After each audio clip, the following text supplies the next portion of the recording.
It never fails. Every time I sit down with a podcaster to audit their podcast or to just have a conversation around what they feel isn't working with their show and why it's not growing, oftentimes the number one thing that pops up is, well, I just need a better strategy. I need a better strategy for creating content. I need a better strategy for marketing my podcast. I need a better strategy for growing my audience. But I am here to tell you right now, as a strategy person at heart, that the best strategy in the world won't save your podcast if the foundation upon which you've built that podcast is cracked. The real question is, how do you know if the foundation you've built your podcast on is built to last or built to fail? That is the million-dollar question. And my good friend, Alex Sanfilippo, the founder of PodMatch, has spent years studying the habits of today's most successful podcasters. And he's back in the studio with me to break down the 5 non-negotiable habits that separate top podcasters from the rest and how you can adopt them to reinforce the foundation of your show so that it actually supports the growth you want.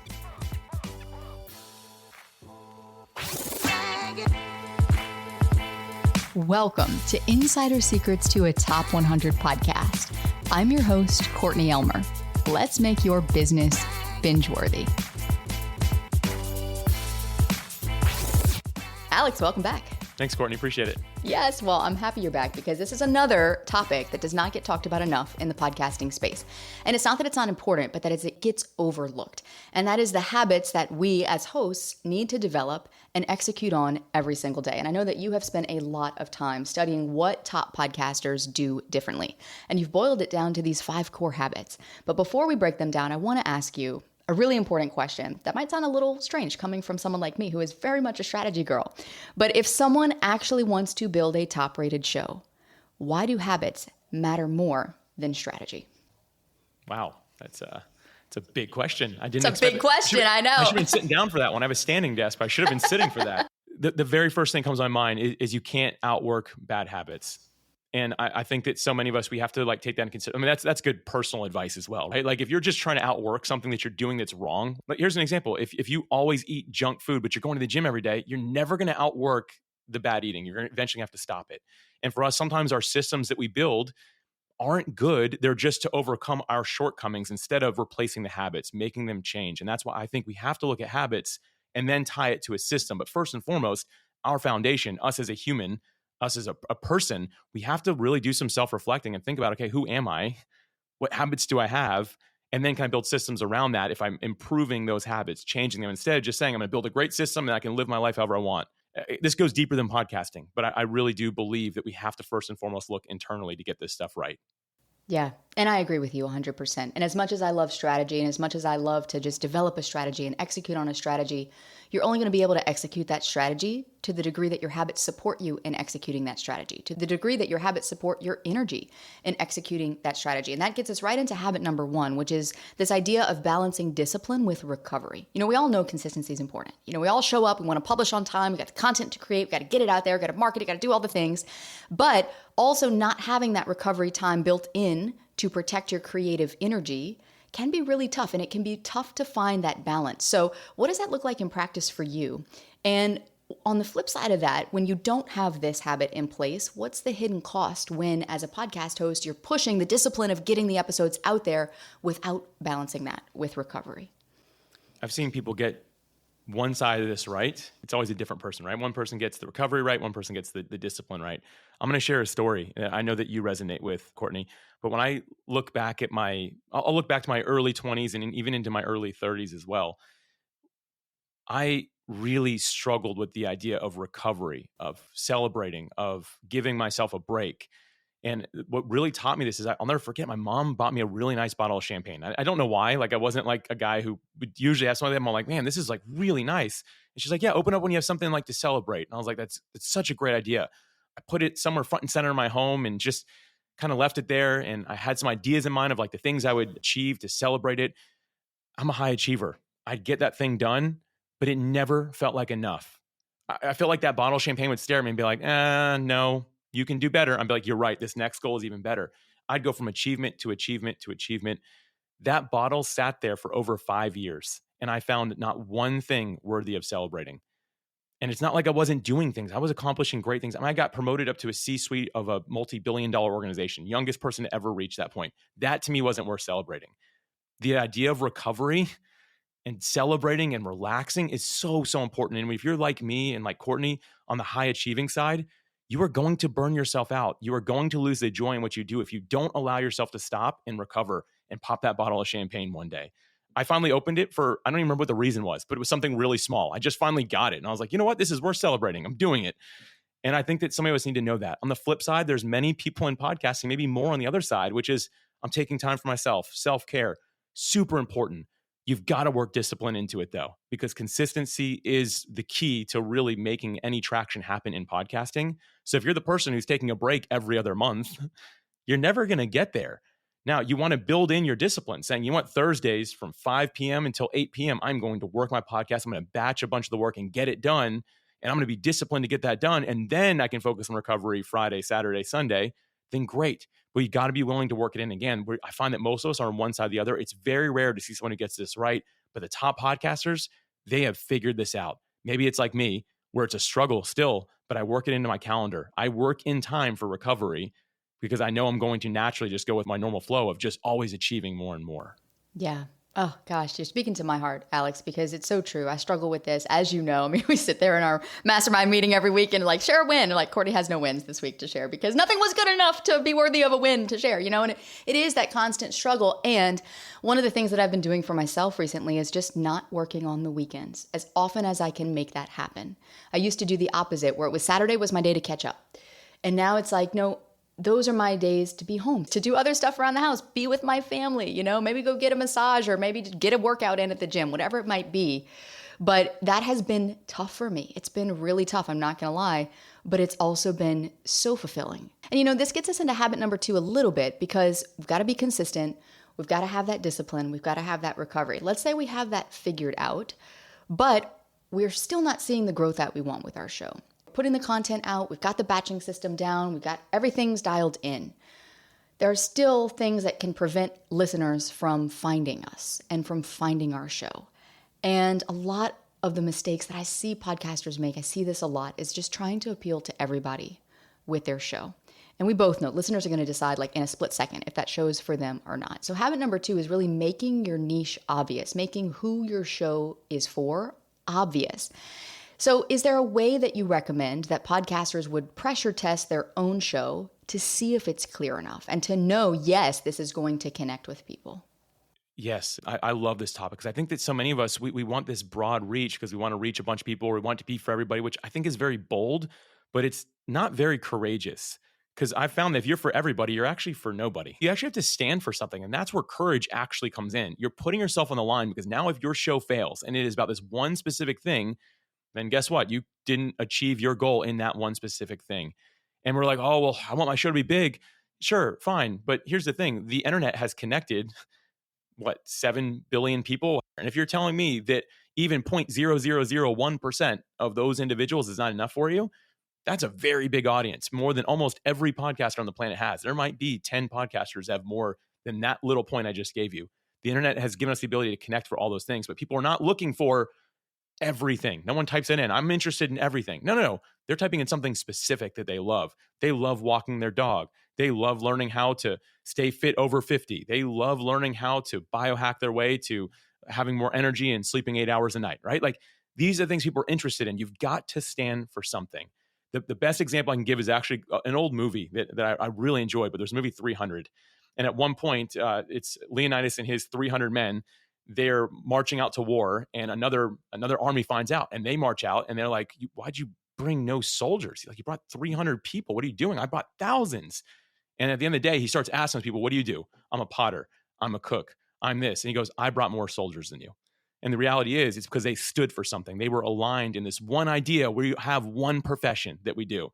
And I think that when we can make that niche really obvious to the people that we say we want to show up and serve, and you have to show up to serve somebody specific, can't be everybody, it's got to be someone specific, we can do a really good job because it's impossible for it to remain hidden even from them. Yeah, this brings up the line in Hamilton, which I know you're not a Broadway fan like I am, Alex, but for the Hamilton fans in the room, you know, this moment right before they're about to go off to war, it's the revolution, and they're like just getting hyped up about it. And he's like, if you stand for nothing, what will you fall for? And you're just like, oh my gosh, wow. Like, and it's so true in every aspect of our life. So true with our podcast. So let's say you've got habit number 1 dialed in. You're balancing that discipline with recovery. You've got habit number 2, you're clear about who your show is for, and you're out there looking to meet those ideal listeners and you're creating for them. Habit number 3 is where I get excited, because this is where we get into strategy a little bit. You're defining your growth and your monetization strategy, but you're doing that early in the process. This is such a great point, Alex, and I want you to unpack this for us, because most podcasters don't even know where to begin with a growth strategy or a monetization strategy. They're just so focused on creating the content. They're hoping that the content's good enough that the show's just going to grow. When it comes to defining what they should be doing for growth and what they should be doing for monetization, what does a simple early version of that strategy look like? Growth and monetization to me starts with you taking a pen and paper, a whiteboard, whatever you need, and really talking to yourself about what you don't hate and even what you might enjoy. An example of the opposite of this, I regularly have people say, Alex, I hate TikTok, but everyone says to grow my podcast, I have to be on TikTok, and it's just draining me. I'm like, well, great, delete your TikTok account. No, that's where everyone's growing their show right now. I'm like, no, it's not. Maybe that's how they're doing it. It doesn't have to be your reality. There are plenty of other channels you can use. Find what you like and dive into it. From day one, before you're even ready for this, listen, it's going to take time to both grow and to monetize. It takes a bit of time. Figure out what you believe you want. I'm not saying you can't change it over time, but just put a line in the sand of, this is how I want to do this.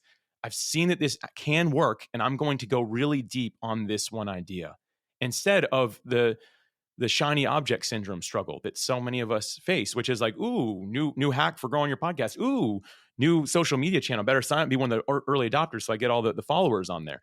Like, all that stuff is going to drain you. It's the way I kind of define it is just like you're starting to dig a hole, like looking for gold or looking for oil, whatever it might be, right? But you take like 3 spots and was like, ooh, there's a better spot over here. You run over there. You dig like 3 little times with your shovel. Ooh, over here, this one seems like it might be good. You jump over there. You never spend enough time in any of these places to actually figure out, was there any merit to digging right there? And so many of us in podcasting, we do is we bounce around, new marketing idea, new way to make money with your podcast. Ooh, I want that one. I want that one. I want that one. If you talk to a true top podcaster and say, hey, I've got a marketing idea for you that's going to grow your show, they say, no, thank you. Hey, I got a new monetization idea. It's going to make you millions of dollars. No, thank you. Because they already know that the lane that they're in is working. They're going to continue to dig deeper and deeper in that because it becomes more and more fruitful. Anything else is a distraction. This is the most unpopular point that I share, by the way, Courtney, is because no one wants to hear this. It's not fun. It's not quick. It takes time to do this well. But if you look at top podcasters, they are not responding to your emails about how to grow and monetize their show because they've already figured that out. They say, I committed to this. I am sticking to this because it works and it will continue to work better and better the more I stay focused on it. Every yes we say has to be protected by 1,000 no's. Each of us are one of those top podcasters, 1,000 no's. They're not going to say yes to us because they know what's working and they're going to go deeper and deeper into that. There's something else that you've said before, Alex, and I think you were quoting someone when you said this, but I credit you because I heard it from you first. And it's, at some point, even an opportunity can become a distraction. And it's like, this is nowhere more true than our podcast. I mean, you could put that in any aspect of life, like much of the things we're talking about here, but we're all going to get those things across our desk every single day. And when I look back at the last year of growth with my own show, the number one thing we focused on is podcast SEO. I've done very little guesting. We had a conversation. We had the opportunity to hang out recently. We're sitting on Jack's Beach and we're sitting there talking about social media. And I'm like, I have not posted on Instagram since like January. And I was like, I'm kind of mad about it because I'm like, oh, should I be there? But then also like, it's been so freeing and it's been so liberating. And I'm like, it has not impacted my business one single bit. It has not impacted my podcast one single bit in a negative way. So I think sometimes it's actually liberating when we can let go of the things we think we should be doing. And it actually creates the space and the time for the things we want to be doing. And it creates space for habit number 4, which is something you are a huge proponent of, and that's turning listeners into a community. Lots of shows have listeners. Very few build community. Very few know how to build community. Can you break down, like, what's the practical difference between the two? Having a lot of listeners and having a community of listeners. It's all going to start with the host's perspective on what matters to them. I find the hosts that just want more and more downloads, bigger show, typically aren't focused on community because they just look at download numbers. So a person to them is a download. And that sounds rude to say, maybe like that's kind of harsh, right? But the reality is that's what's more important. But the reality is I think it's so much more powerful to start to meet the community. listen, it leads to two things. They're going to start spreading the word about your show if they've had a relationship with you. So one, it's going to do some of your growth for you. Two, that's the person who's ultimately become a super fan who's going to want to buy something from you at some point because you have developed that relationship with them. And so what I'm finding is the really smart podcasters, they have real community around what they do. And to give some just broad overview of what this looks like, first and foremost, acknowledging that you have a community on your podcast, acknowledging that there's somebody listening. And Courtney, I think you do a beautiful job of this. Like, I literally hear you bringing clients on your podcast. That's your community. Like, you're not like, this podcast is reserved for the best podcasters in the world and you can learn from them and you can learn from me. No, you're like, come on, let's go. Come on, let's talk about this. Let's have a live Q&A session together. Let's do this. And other listeners hear that and they're like, wow, Courtney's a real person, right? Like a real person. I've heard some hosts do a really beautiful job of reading meaningful testimonials or reviews that they've got on their podcast and just shouting out one of their listeners. That stuff goes a long way. It shows that, hey, my podcast isn't just something that I'm spewing all this information with. It's something I want to be a connecting piece for me and for you. And beyond that, I think it's important to have somewhere for your listeners to go. Where can they go? And many people use Facebook groups for this. I use an app called Mighty Networks that I'm not affiliated with or anything like that, but we built our community there. And so we regularly telling people, hey, come to our community, join the conversation on this. You have something to add to today's conversation, be there with us. Hey, we stream some of our episodes live. Do you want to come watch one of them? Do you want us to ask your questions in real time to the person that's the guest? Let's do it. It's something I'm incredibly grateful for. And I think that as podcasters, if you really want to unleash the full potential and power of your podcast, you've got to start thinking community. And I think that we live in a world where this has become more and more and more important.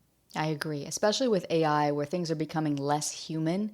I think that there's going to be, as kind of content gets commoditized and all the jobs, AI is taking everybody's jobs, all that stuff.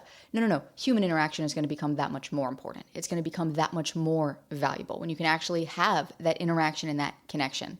And, this kind of gets us into the fifth and final habit, which I want to unpack with you. And I wish we had more time. We could spend a whole nother episode on this. But Alex, that's systems.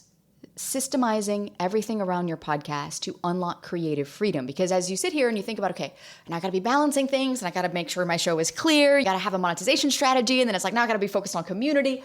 For some people, that might sound like that's a lot of work. That's a lot to do. And it is a lot of work, right? Like you said, we have to dig deep and it takes time. We have to be okay with both of those things, saying no and letting it take the time that it takes. However, there are things we can do in the short term to open up our time, to open up our creative energy. And I know we both see that the same way, and doing that through systems. So while I know there's many systems that podcasters could put in place, what would be one that you would say that every podcaster needs to have or needs to have in place first? I first want to reinforce the importance of this. Many of us would say we have our best ideas in the shower. Like most people say that. And it's because you have a system when you're in the shower. You don't have to remember, okay, what do I do every time I'm in here? No, it starts with soap, it goes, right? However you do it, right? And so your brain is freed to use the other side, which is the creativity side. So systems are freeing, not restricting. And I think many creatives immediately hear this part like, I don't want to hear this part. It's going to restrict my creative freedom. No, it's not. It's going to actually enable it and even enhance it, because now you're not having to think about the 30 things you do every time. The very first thing you have to do is you need some sort of glorified checklist that tells you exactly what you do in order, with links, with descriptions of everything you're going to do with your podcast. For me, there's 24 things that happen every time I'm releasing an episode. In order, me and my team go through those. And if it's just you, fine. Just you go through those. Don't leave it up to chance. Don't leave it up to your mind. Use any of the modern tools these days. I mean, a lot of people are using Notion right now. We built a program called Workflows by PodMatch to do this, but there are so many options. Even use Excel, write it on a piece of paper if you need to, which I don't suggest, but somehow have it where every single time you can go through and check everything off. Do the hard work now up front of saying, these are all the steps I do with my podcast every time I'm releasing an episode. Have that done, have that ready. That is the one common thing that every top-rated podcaster does, by the way, in common. Everyone has a different flow for their show. They do something unique, something different. They all have a system around it, a system that they use, that their teams use, that is really like the blueprint of their show. We follow this every single time. All the top shows have that one thing in common. Yes. Okay. And then think about how good it's going to feel when you check all those boxes and you go crack open a bottle of champagne, because that's a win. Right? I got all 24 things done today for my podcast. Like, woohoo, let's go. All right, Alex, quick question just to wrap it up for you here. This has all been so valuable. Of these 5 habits, which one would you say podcasters, it would give them the fastest win if they just started with that one and focused in on it today? Get your niche right. I think it'd be the most rewarding is to sit back and get your niche really right. Dial that in, figure it out. If you already feel you have that, start talking to more people that you feel that are your ideal listener, that would see that, confirm it with them. We can never just be done with this. I feel like we always have to continue to refine and refine and refine. So work on your niche. That will give you the fastest return on investment. Love it. I agree with that. 100%. Alex, thank you for being here today, for all that you do for the podcasting community, for all the wisdom that you so generously share. I really appreciate you. Yeah, thanks again, Courtney. I appreciate you having me here today. And speaking of building a strong foundation for your podcast, in the next episode, you are actually going to see in real time the difference that this can make. I have got a special guest and PodLaunch graduate joining me to talk about how the first iteration of her show was missing some of these key elements and what became possible for her once she realized it and fixed it. That's all coming up next to help you make your business binge-worthy.